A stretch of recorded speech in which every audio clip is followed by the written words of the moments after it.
All right, let's go ahead and get into this Thursday market recap and kind of play off what we looked at this morning on the live stream. And you can kind of see the levels marked on the chart here. That was also talked about using the AI component that we have here that we use.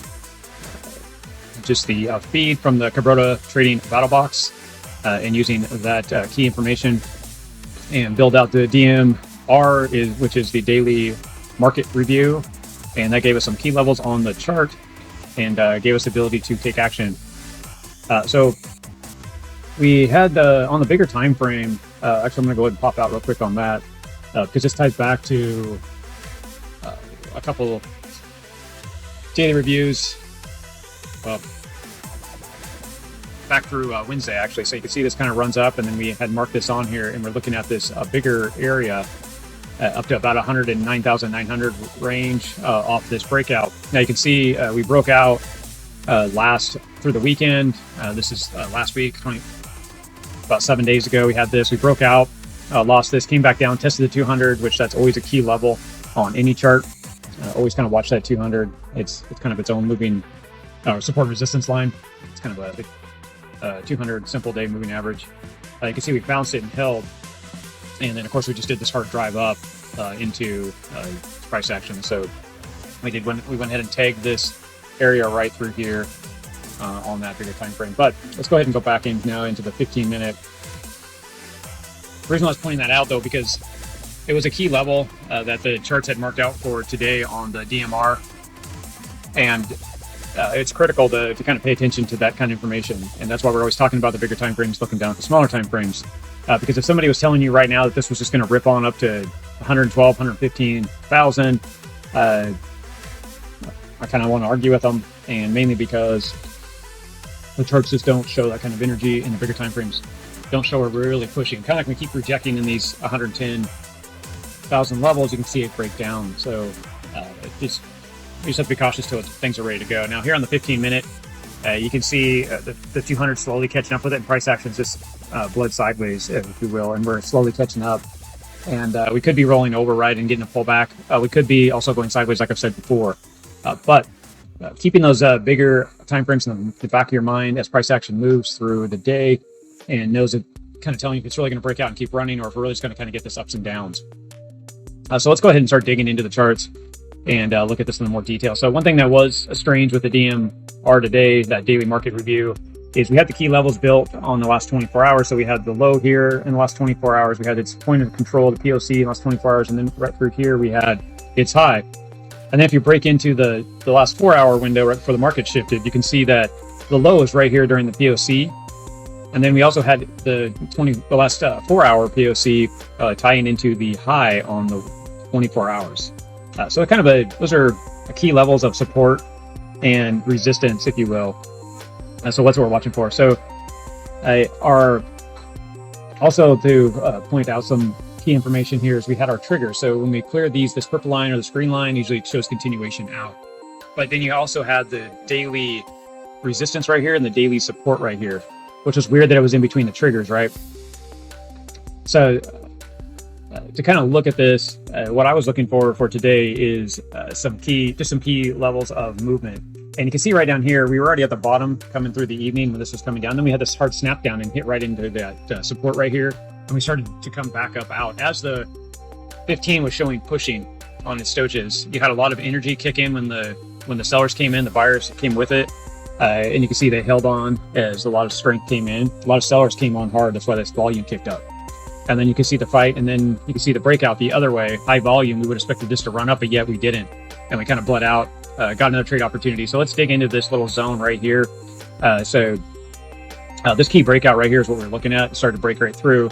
And if we go into our lower time frames here in the morning hour, you can see how we just came down really hard. That little breakup that we saw on the higher time frames, you can see in the 5-minute, it was really just a kind of a sideways bleed. We snapped down hard, came through the 200, which the 5-minute to me is an anchor point when you're looking at trading in these lower time frames. The 200 on the 5-minute, you can see we lost it pretty hard, but then we also slammed the brakes on when we hit the support and we started to come back up. Once we went on this tear right here, what I was looking for was are we going to show strength and break up?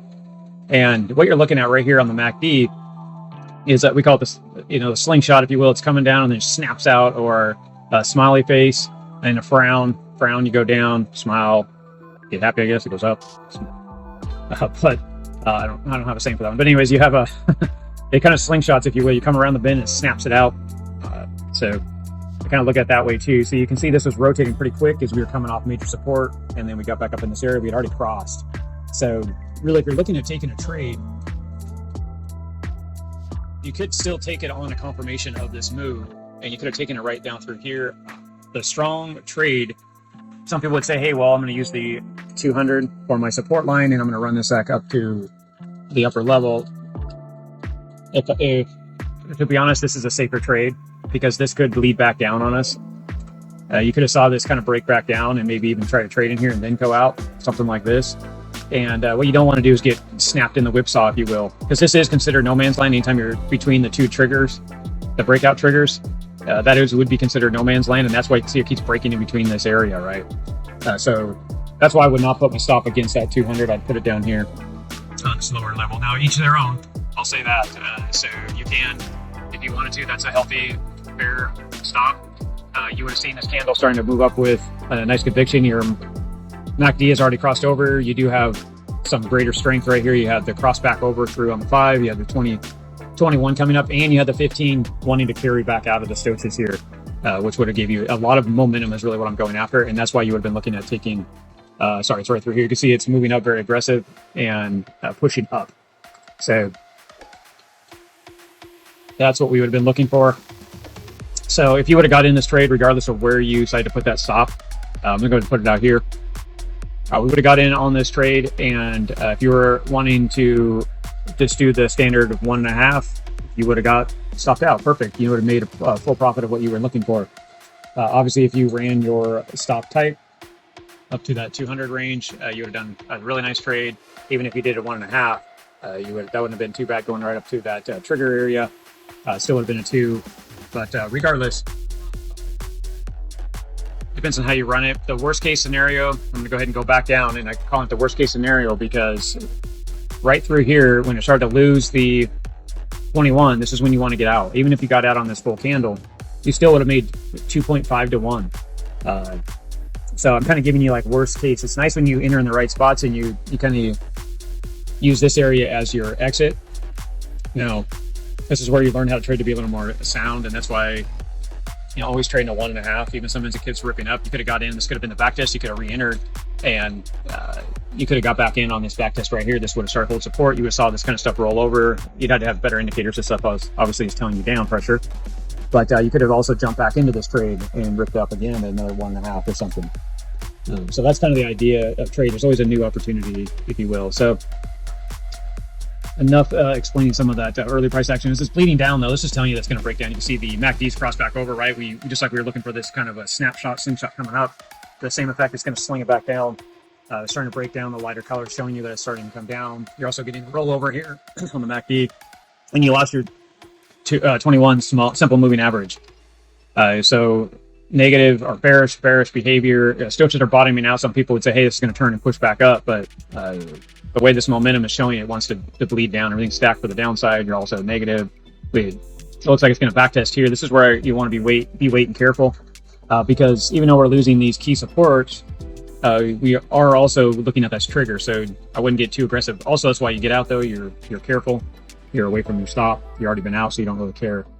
Going into this area right here, though, you did get right back above your 21, and then it traded back into that zone, but you're already showing bullish behavior. You are on the afternoon, so you're going to have lower volume, but you do show bullish behavior.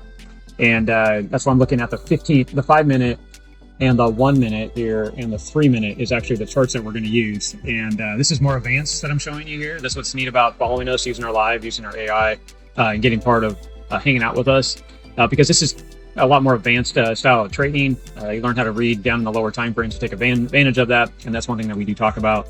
But I'm going to go ahead and show you this a little bit. What we're doing is entering on this trade is we're looking at these 3 time frames, the 1 minute, 3 minute, and 5 minute. And we're looking at it to tell us if we are coming out of this bottom here, or if we're just going to go ahead and break down. And you can see that the 1 minute's kind of choppy, but it's kind of giving us already this signal. The 1 minute already had actually cleared the signal. Sorry I have to move it around because we're jumping in the lower time frames here, and there's a lot more data. But right through here, as this started to show bullish behavior, it came on up and ran really, really strong, and did the strong crossover with the 30 over the 50. It was very strong bullish coming out of it. Everything went full bullish, and then you could go up to the 3 minute during that time frame. In the same window of time, you can see that this has started to flip and show bullish as well. And you're also above your 21 and your 200 on the 5 minute here. And that's where we're looking at taking an entry right in this area. So this actually was the strong bullish push right on this candle right through here. This was the signal that we were reversing and pushing up. So we took advantage of this back test through here. Now you could have entered anywhere in this zone, even on this candle. What I like to do is wait for the breakout candle. So that's why I didn't get in here or in this candle. This actually confirmed it with the closure. It came back down, but all the time frames were showing us that we were going to go bullish, and that's why we entered this trade. Now we took this area right here. If this was going to back up and take out this area, then this trade that was it. It's going to keep bleeding. This is going to roll over and really going to start to go down. Is basically what it's telling you, because we're already in this downwards pressure. So that's why that stop is right here. And then this was traded out right above this key area. And the reason why I chose this stop is because of this pattern that I could have saw being created. I was looking at something like this could have happened, right? Using this would be your higher high. This is your lower high, and we're going to break down. Just mainly because this is so aggressive.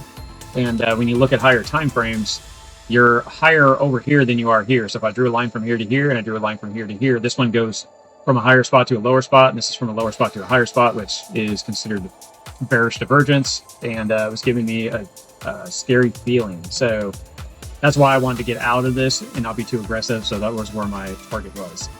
You can see that we kind of just bled along and stayed bullish the whole way, pretty much hit that, what I was just explaining to you, and then we just started to break down. We got to blow it back below the 21. This is why I was talking about this, the 21 simple moving average. And once we start to break down, you got your second chance to get out right here if you hadn't gotten out of this trade. And you can see it just starts to stack down, right? And now it's going the opposite effect. Right here, we kept on bouncing and going up higher, bouncing and going up higher, higher, higher, higher, hit the top, started to roll down. Now it's bouncing and going lower, bouncing and going lower, bouncing and going lower. That's why I use my 21 as a key area to trade with for that rules. Now, right here, you can see, again, we lost the 200. So now if I get a signal and told me that's a bullish behavior and it's going to break out, I would have had to been a little more cautious. And you can see that really right through here is this being tested right here on this 200, the 200s, 200, 200, and we just started to break down. So once we lost this, we had to start looking more bearish and taking advantage of that opportunity. Obviously, as we started to lose these key areas, it was holding support between the 200 and the daily support zone.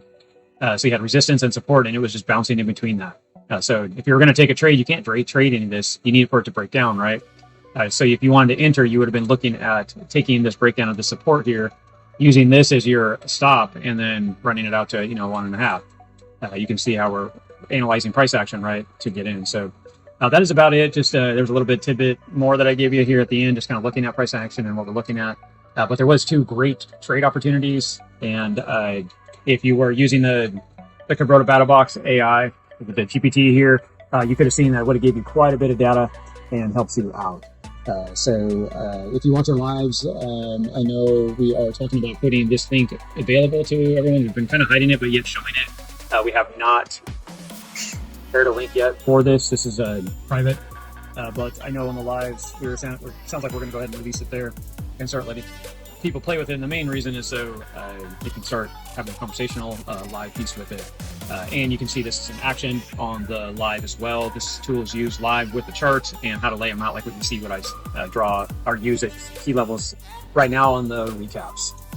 But that's about it, guys. We're going to roll in tomorrow, which is actually the 4th of July. So be really careful trading on the 4th. You don't want any fireworks in your account. Ha ha ha. But anyways, you guys, we'll be talking to you again soon. We'll probably do a recap on just the fireworks and what's happened on the price. And we'll just go from there. So thank you guys, like and subscribe, and we'll see you in the live stream or the next recap. Talk to you soon. Bye.